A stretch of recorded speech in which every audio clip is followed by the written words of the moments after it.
Hello students, welcome you all on CBSE शिक्षा online platform. Students, legal clerk दी notification out हो चुकी है।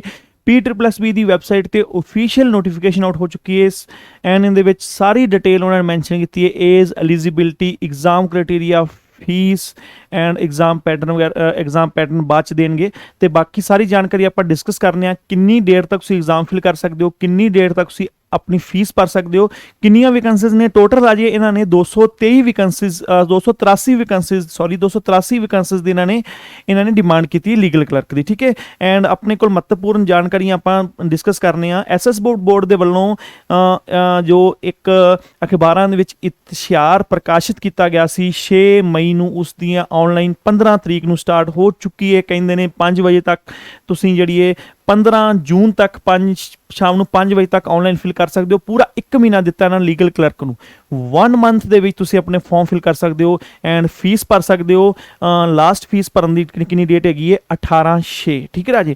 ਐਂਡ ਆਪਾਂ ਗੱਲ ਕਰਦੇ ਹਾਂ ਵੀ ਇਹਨਾਂ ਨੇ ਅਸਾਮੀਆਂ ਦਾ ਵਰਗੀਕਰਨ ਬਹੁਤ ਧਮਾਕੇਦਾਰ ਤਰੀਕੇ ਨਾਲ ਕੀਤਾ ਇਹਨਾਂ ਨੇ। ਤਾਂ ਇਹਨਾਂ ਨੇ ਅਸਾਮੀਆਂ ਦੀ ਵਰਗੀਕਰਨ ਡਿਪਾਰਟਮੈਂਟ ਵਾਈਜ਼ ਅਸਾਮੀਆਂ ਦਾ ਵਰਗੀਕਰਨ ਕੀਤਾ।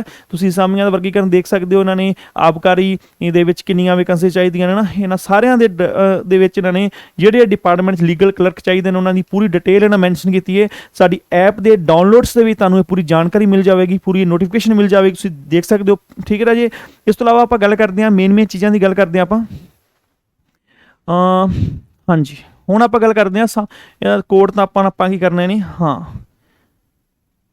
इस तो बाद इन्होंने मुढ़ली पे कितनी मिलनी राजे 19,900 रुपये मिलनी है। सारा दिन काम करवाएंगे, 19,900 रुपये आपां नूं देणगे। ठीक है राजे। चलो उस तो इलावा की हो गया, उस तो इलावा आप करिए क्वालिफिकेशन की गल करिए तो क्वालिफिकेशन के राजे तो तुसीं की है शुड बी लॉ ग्रैजुएट होने चाहिए हो, मीनस LLB की होनी चाहिए। तुसीं लॉ दे विच ग्रैजुएट की होनी चाहिए, ग्रैजुएशन की होनी चाहिए। ठीक है।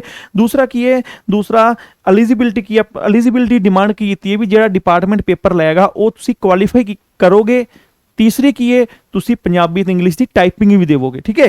उन्होंने की क्या क्वालीफाई है competitive test to be held by the recruiting authority and qualifying a test in Punjabi and English typing to be held by the recruiting authority. ठीक है। तो पंजाबी ते इंग्लिश दे विच तुसीं अपनी स्पीड बना लो राजे। 30 पर वर्ड की स्पीड इन्होंने मंग ली है। ठीक है। उस तो बाद इन्होंने की किया है भी 120 घंटे का तुहाडे कोल कंप्यूटर सर्टिफिकेट भी होना चाहिए है। ये चलेगा बाई जी ISO। किहड़ा चलेगा? ISO सर्टिफिकेट तुहाडा चल जाएगा इहदे विच। ठीक है। तो तुसीं टेंशन नहीं लैनी। उम्र की सीमा कितनी है? 18 तो 37 साल उम्र की सीमा है। ठीक है। बाकी अनुसूचित जातियां पिछड़ी श्रेणी नूं 42 साल 5 साल की छूट हुंदी है। राज कर्मचारियों केंद्री कर्मचारियों 7 साल की छूट होंगी है। मीनस 45 साल तक आपदे फॉर्म फिल कर सकते हैं। ठीक है राजे। तो उस तो इलावा आप गल करिए पंजाब के वसनीक जो हैंडीकैप्ट ने उन्होंने 10 साल की छूट दी गई है ना।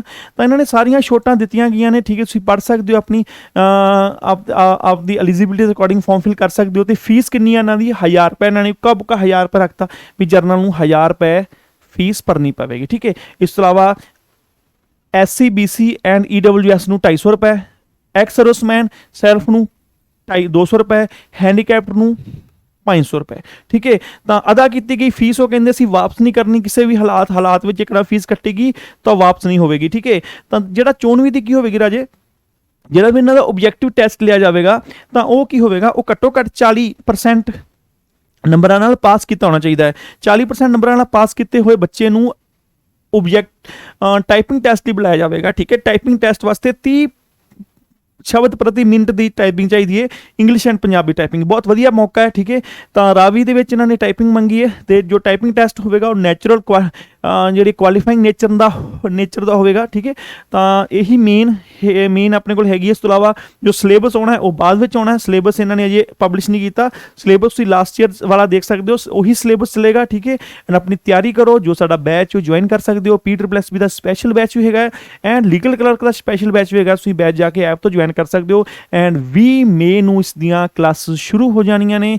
तो आपां 3 मंथ विच पेपर तो पहला सारा सिलेबस पूरा करके तुहानूं एक वधिया सरकारी नौकरी ते लगवा देना। ठीक है राजी। ओके, थैंक यू राजी, बेस्ट ऑफ लक।